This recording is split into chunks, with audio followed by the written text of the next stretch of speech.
I kid you not. By the end of episode 8, I literally jumped up out of my bed and started praise dancing because I knew it. I knew it. Steven, I knew who you were, Steven. I knew who you were, Steven. Oh my gosh.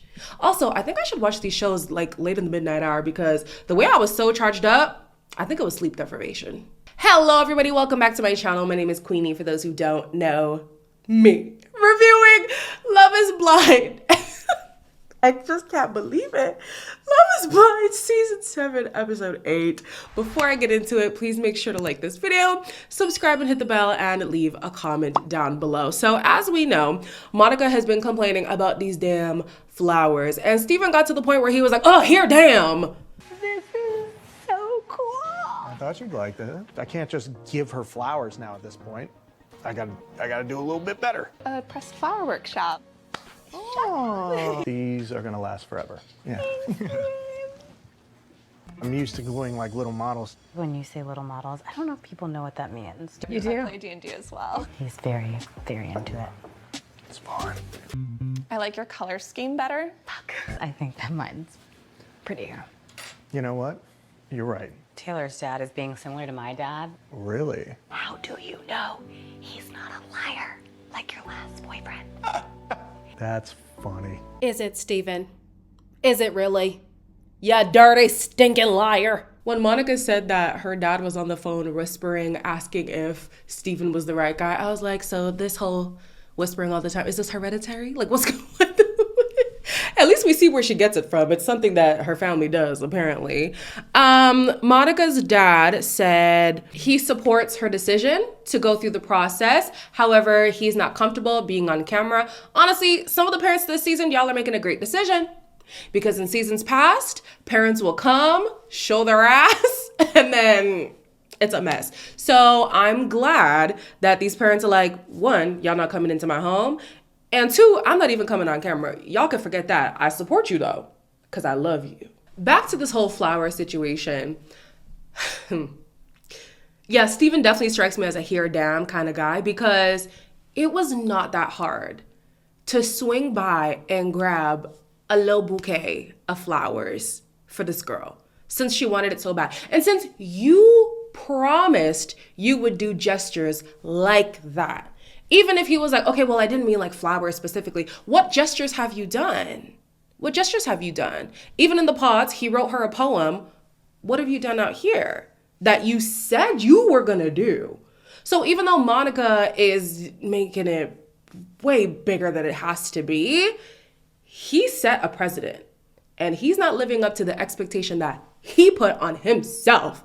That's on you, my guy. Nick takes Hannah to his parents' home, which is his home, because he lives at home. Welcome. Hi. I told Hannah from the jump, this is where I'm living now. Lots of pictures. Yeah. The fact that I have a really cool spot, where my parents are still at, if you want to, think it's embarrassing, that's fine. I don't. My mom usually cooks, but lately my parents have been like, hey, make a meal for us. Welcome to the dungeon. It's big. I thought you were buying a house, Nick. I'm saying, yeah. Magic that doesn't happen. Say, Mom, Dad, shh. I'm bringing a girl home tonight. We'll probably move right in. I don't think I'm moving into your basement. You're gonna be moving in with me, right? Nick being in the basement, not to say he can't live in the basement, especially post-COVID times, like a lot of people fell on hard times. So understandable, but it's just so funny how he bigged himself up so much in the pods. And then you see how he's really moving in real life. Like, I don't know what he spoke about regarding his living situation and stuff. There's no shame in living with your parents. But I think that the way he presented himself definitely made it seem like he had a lot more going on than he really does. So he says that he was raised in a Catholic household. I don't know if he still practices Catholicism, but Hannah ain't religious at all. So I'm assuming he's okay with that since he didn't make an issue of it. And she also seems like the person who will respect the fact that people have their religious beliefs, just don't impose that on her. Can't be mad at that. I want to know what Nick's plans were after getting married. Because he says that he's been living with his parents for 2 years. And before that, he was a semi-pro athlete. So he was living somewhere and he didn't see the need to get his own place because he wouldn't be home anyways, right? Now you say that you're in real estate and money is tight. Based on what he said in the pods, he said he would like to be in a better place financially. And now, after you get married to Hannah, your plan is to move in with her. If Hannah didn't have a place, what would you have done? What was your plan? Because Hannah ain't got no job. Like, what were you gonna do, sir? I would love to know what his plan was, because it's giving, maybe I just wanted some camera time and now I'm in too deep now and I gotta figure something out. Ramsay gets to meet Marissa's friends, and the friends are shocked by his stance on the military and his politics because the military is such an important thing for them. Well, your girl didn't talk about it in the pods where she needed to address this issue.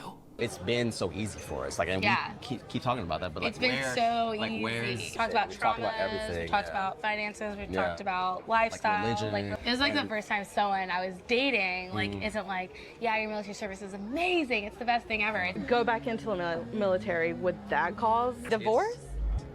It's yeah. I feel like it's a morality thing. I love the military. I've just been exposed to the other side of things a lot. Venezuela has a very complicated history with the U.S. I always stand with like people who are under the hammer of like U.S. imperialism. We're aligned on everything except for the military. I hear what Ramsay is saying on the whole, my stance on the military has to do with my morality. Also, your stance on the military is kind of a reflection of your political views, and oftentimes your political views is a reflection of your core values, your fundamental beliefs. So it's all intertwined, which is all the more reason why Marissa just confuses me. I've been saying she's kind of like a kite, and she proves that more and more as we get to know her. This is so important to her. It's so important to the people in her life. And she didn't do her due diligence in the pods to iron this out or to find somebody, because there literally was somebody, to find somebody who aligns with her on this matter. Like, that blows my mind. But then this is the same woman who dated a Trump supporter for 3 years. And after that, realized, oh, yeah, we don't have the same core values. We don't think the same. 3 years. It took 3 years. That just blows my mind. I'm glad that the show is following this couple, because I think we've been getting some really good conversation. If there's one thing I love about Love is Blind, it's the conversations. To me, that's what determines a great season. I think this season so far has had the most interesting conversations where I'm concerned. I am the most intrigued in these convos. Now, will this pairing make sense? No. Do I think they should be together? No. But I'm glad they're here so we can talk about some of the subject matter. Alex is prepping Tim to meet her family. And at first I was like, what's going on? Because she said, I haven't told my dad that you proposed. I've actually taken off my ring. I'm like, where is this going? But really, she just wanted to make sure that they respected him and actually asked for his blessing before going through with it. And I'm thinking, so if he said no, what were you gonna do? Because you already said yes. One thing we actually bonded over was family. Ultimately, what you come from is gonna dictate a lot of what you create. And it's interesting to see, because she is y'all's big sister. I had 2 big sisters. So Alex cares about us very deeply. It's almost like almost maternal. yeah. Did you guys ever have an argument? Yeah. When she is saying something, I have to learn to just receive it. You're committed to learning. Yes. Before I even saw Alex, I knew Alex. I knew how important it was for me to have this conversation with you. So, Mr. Bird, first and foremost, I was raised to begin all things with a grateful spirit. Thank you for raising her and understanding what love is. I would like to kindly ask for Alex's hand in marriage. We just met. But I believe in you. I believe that came from your heart. I accept you as my son. Thank you, sir. That means a lot. Really does. He said yes. Yeah. Come back in. He wants Oh, to share. okay. Not me boo-hoo crying. Yeah. It is 2:30 a.m. and I'm crying in my bed with my black girl headband on. Oh my gosh. What the heck? This is the first time I've ever genuinely cried from Love is Blind. I be saying I cried, but I didn't really cry. I'm actually crying. Wow. I remember in the pods, I liked the letter. Sans the whole, we're a little bit overstimulated with the sister thing, but you know what? The man misses his sisters. He loved his sisters. Grief is not linear, so he's gonna bring up his sisters, so it's okay. The letter and the pods did touch me.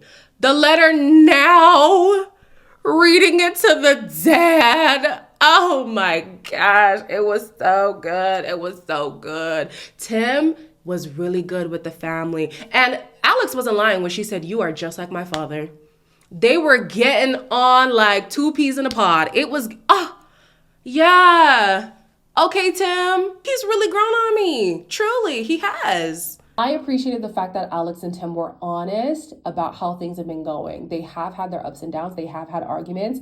And where couples typically tend to sugarcoat how things have been going, they decided to be transparent. And I really liked that. It's important to give an accurate representation of where you're at so people can adequately advise you. And I feel like the dad gave his blessing because they were so honest about where they're at. These two were not lying about anything. They talked about how extensively they spoke on certain things and the pause. They really seemed to be serious, and the dad respected that. On top of that, Alex being the eldest daughter makes so much sense. So much sense. I can see why she feels the need to kind of be in control a lot. A lot of her thought processes can be toxic, but I do understand that, struggle to relinquish control, being such an independent woman that she is, and on top of that, being the eldest daughter, and on top of all of that, both her parents have MS. And I'm sure that has made her become a lot more mature at a younger age. All of this plays a part in why she does move the way that she does. So I'm getting more insight on Alex. Barring Mouthgate, I think I'm back to liking him. I think I am. Like I said at the reveal, this is the type of couple who I feel like I would kick it with. They just seem like that kind of couple. And I think it's true. I think it's true. They are so compatible, almost, can you even say too compatible? They're so alike that some of those similarities are the reason why they clash. But I think they did their due diligence in the pods. I think it makes sense, honestly. Let's just not put our hands on people without being invited to do so, and everything will be great. Taylor and Garrett go to Taylor's apartment. It was cute. Nice little basement suite situation going on. And they talk about their living arrangements after they get married. Oh, I like this rug. I'm not even gonna look up yet. Just a bunch of beer. This is a bastard. This is a dude's fridge. It's for the Bible studies that I host out here every day. You've never not lived in Fredericksburg. I love San Diego. It's where I want to raise my family. It's just far from the family, as you know. That's the tough part. Considering moving to San Diego for this woman is not exciting for them. It is a bit of a surprise to hear how much of a concession it is. Mm-hmm. Taylor says that she has always been sold on raising her family in San Diego because that is where her family is, and she wants her kids to be close to her family. And I think there's other things that she said she likes about San Diego. She's just always been sold on this dream. Now, in the pods, Garrett did say that he would be happy to move. He's excited about it even, but now reality is setting in and he's like, well, I'm going to be uprooted from my family. And I don't know if I'm okay with that because I want my kids to also be familiar with my family. I don't want to just be a drop-by kind of family where we only see each other on the holidays. I want that family structure to be intact all throughout the year. I hear it. I do hear it. It seems like she ain't budging on this though, and it seems like she didn't budge in the pods either. So if you expressed happiness, openness, and excitement in the pods. I mean, yes, of course, reality will settle in and you think, maybe I was a little hasty on that. You sold her on that dream. So can't really be mad at her for that one. She does say that because work brings her back to DC often, it's not like they're going to be completely away from the family until only like big events and stuff. But he still was a little hesitant. He just feels like it's a big change.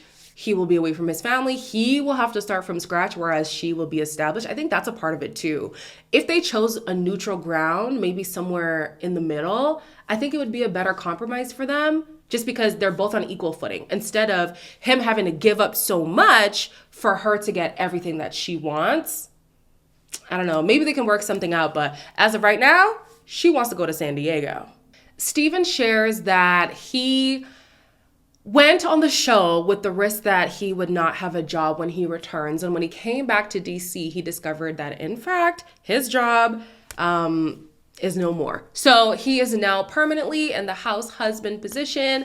He says he's not stressed about it because he doesn't mind being, what's the name now? Monica's piece of meat, basically. And it's so funny how, well, not funny, but some of you guys have been saying in the comments you don't like the way that she treats him, in the sense that he's kind of a butler, like he's kind of the help. He's expressing here, well, whether we believe him or not is another story, but he's expressing here that he likes that dynamic. So, I mean, she could still be nicer, but he likes being that boy toy, essentially. You're handling it very well. So, it'd be nice to be employed. I got your back. I'll be your sugar mama. Thank you for that, by the way. I know that's a hard thing. I am perfectly okay with you treating me like a piece of meat. Drop them. I'm like, fucking, let's go. Okay, yes, ma'am. Yes, ma'am. Women are a lot more complicated. I don't know if it's that complicated. A little less butt stabs. Saving my butt for my husband. That's fair. Pineapple, bowl of macaroni and cheese. So many different things you could put your dick inside. Have you ever done that? No. So I would like to be removed from their sex life, thank you. Yeah. I don't need to know that he be sticking and poking and prodding her all the time. I don't want to know. Don't want to know. Thank you. Don't want to know. From what I understand, she says that she's okay with the fact that he now has to look for another job. You're not. You're not okay with it. You already resent the fact that he is not on the status that you want him to be. And now he's jobless. You don't respect that. You don't respect that. Like, be so for real. Then they talk about his concerns for the wedding. And she says, I'm not going to free it up for a man who's not even sure about me. I hear her on that, honestly, especially with the fact that he is so sex driven. Like, are you a nympho? What's going on, Steven? I hope I say this correctly, but apparently nympho is for a woman or a nymphomaniac. And for a guy, it's called satyriasis. Whatever it is, that's Steven. Steven keeps saying, well, if the wind blows. And I thought he was being facetious. No, he's being serious. If the wind blows, he's getting a hard on. Like, oh my gosh. And she's like, I mean, I don't mind having a sex life.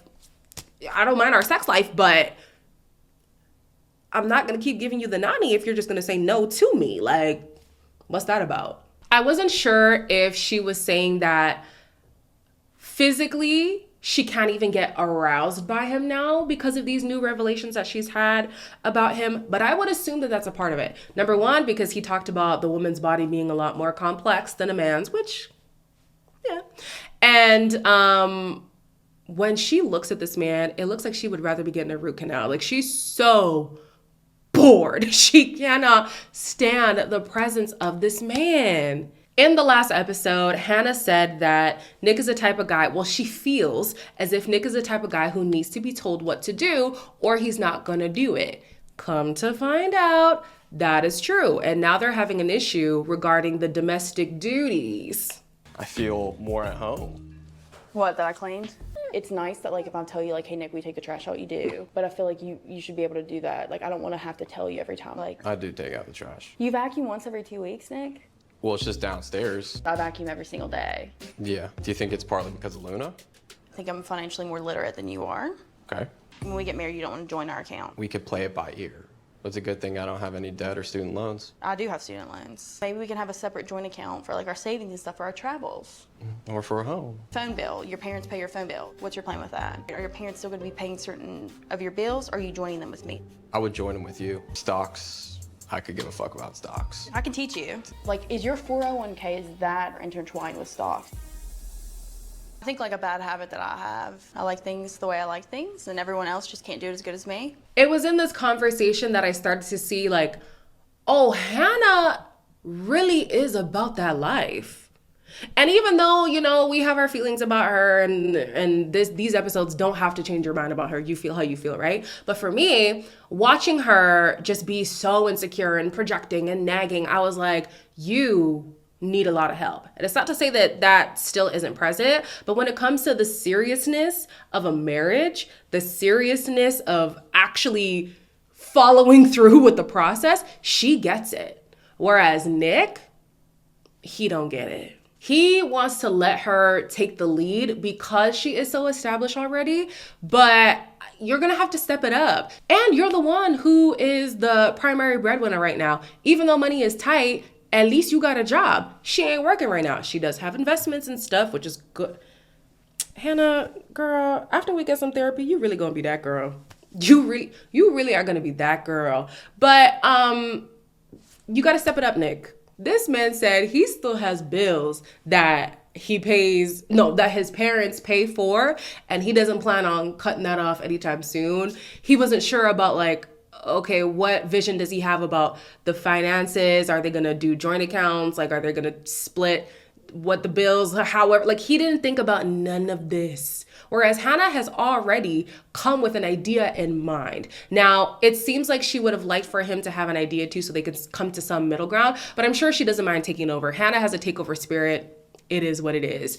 This man came so ill prepared. And then he's gonna say, you know, I'm a really good listener. You can listen all you want, but at some point you're gonna have to take action. And Nick, step it up. Ashley introduces Tyler to her dad, and I gotta say, y'all remember when Clay was making it seem like his father was the Mac Daddy of Guyana? Papa Ashley? Now this man, he looks like he's a Mac Daddy for real. Is this Tyler? What's going on, sir? How are you? Pleasure to meet you. Same. You know this my one and only daughter. Yep. What makes you think she was the one for you? She made me feel like safe. I was like able to be free and be vulnerable with, and she just accepted me for everything. Like she's so genuine and so honest. Ride or die. She's gonna ride. Yeah. She's not gonna quit on you. Nah, I'm riding. I'm sharing everything with her. Her emotions are protected 100%. Okay. I thought I knew love. I had no clue. I love Ashley. Like I really mean, like truly, and nothing I feel like is gonna tear us apart. Oh my God. Oh, I'm gonna get emotional. Oh my gosh, this is crazy. It's a journey. Yeah, I'm in the back seat. I'm going to lose my mind in the best way possible because my dad is a crier too. And when my dad cries, I cry. And I feel like these dads are like my dad. And so when they cry, I want to cry. Oh, it's so beautiful. It's so beautiful. So Tyler is trying to ask for the blessing to marry Ashley. And he's like, honestly, you don't need my blessing. The blessing is the fact that she already said yes. If she approves, then I approve. Now, Papa, I'm a need. Papa, this is not the energy we need from you today. We need the energy of if you even dare. And he did say this too. He was like, in as much as I do embrace Tyler right now, if anything shifts, I'm gonna have my daughter's back regardless. Like I get that. But I wanted him to be a little, I wanted him to put more heat under Tyler. I wanted it so bad. Ashley's dad says that she is the full package, that she is a ride or die woman. Oh, God. The topic of kids comes up yet again, and he still finds a way to dodge this glaring issue that everyone now knows is a thing. So Ashley, you mean to tell me you didn't explicitly ask this man do you have kids? You did not explicitly ask him, do you have kids? Because how have we not gotten to the thing yet? Like how? Anyways, the one time I wanted a parent to be difficult, and you got a parent being so accepting. This is not the time. This is not the time. This is not the time. But I love that for her. You know, she already said she's not gonna cut off the relationship just because her parents don't approve anyways. So I don't think the dad's aversion to the relationship would have been much of an issue for her. So the episode ends with Steven and Monica. And the music was changing. Like I said, I'm sleep deprived right now. So my heart starts to beat fast. I'm like, what's going on? What's going on? Steven, you dirty dog. I'm just so sorry. You don't deserve that. You really don't. And like, I'm so sorry. It's disgusting. Why did you propose? Why did you come here? Like, who are you? I don't think there's anything that I could say that you would believe. Is there something that I should believe? Were you guys texting today? No. You weren't texting today. Okay, let me see your phone. I honestly don't remember texting her today because I knew what I was doing. Reading those text messages filled with fetishes and coming in, like, it's disgusting, Steven. You were planning on cheating. Like, I will live with this. Great. I would like you to Venmo me the money you owe me for me carrying your weight the last couple days. There we go. The way these two women were talking shit about Steven while he's in the apartment. Can somebody let me know, what is a sleep test? Like, why did he have to do that? Why was he drunk while doing the sleep test? Like, what does all that mean? Somebody enlighten me, because I'm not looking it up. But apparently, during this sleep test of his, he was sending the most dirty, nasty, filthy, fetishy stuff to some next gal. And if you recall, back at the fireworks situation, he was like, well, you know, now that we're on this show and now that we're more recognizable and stuff, you know, some home wreckers are just gonna come out of the woodworks and be like, I wanna suck your dick. And sweetie, nobody's mind was going there.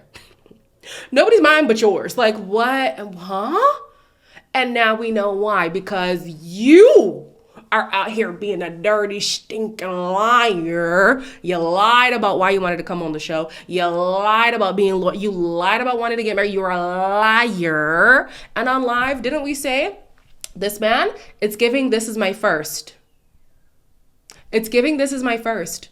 And she was like, the fetishes that you were saying you had. And mind you, I think it's important that she said fetishes and not kinks.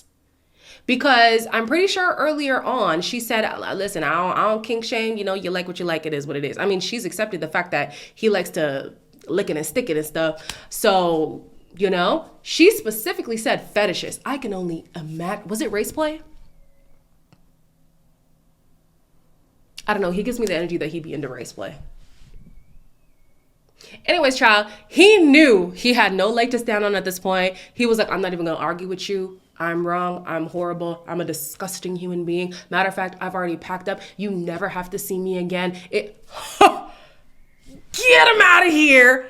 Wow. I never thought that Love is Blind would actually show us something like this. Because oftentimes, if something is so salacious like this, they just erase the person's storyline completely. They do. Wow.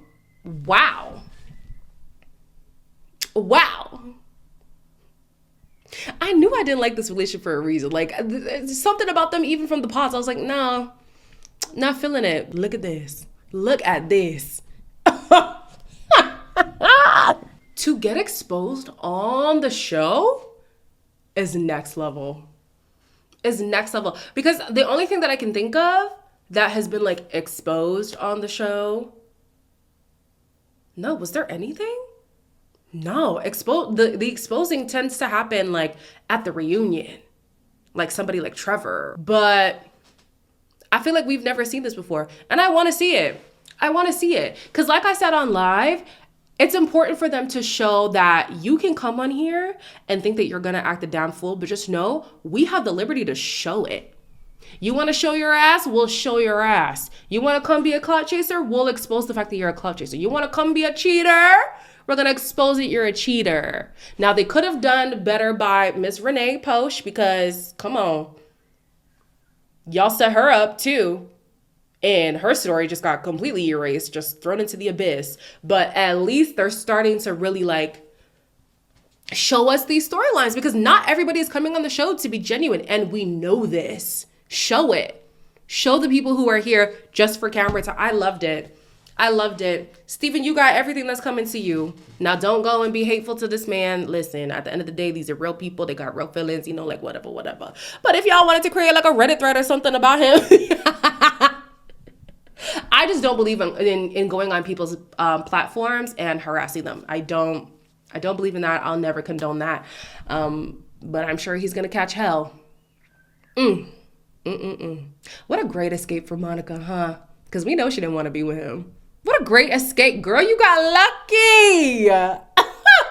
Anyways, on this episode, as always, like, comment, share, and subscribe. And I'll see you in the next one.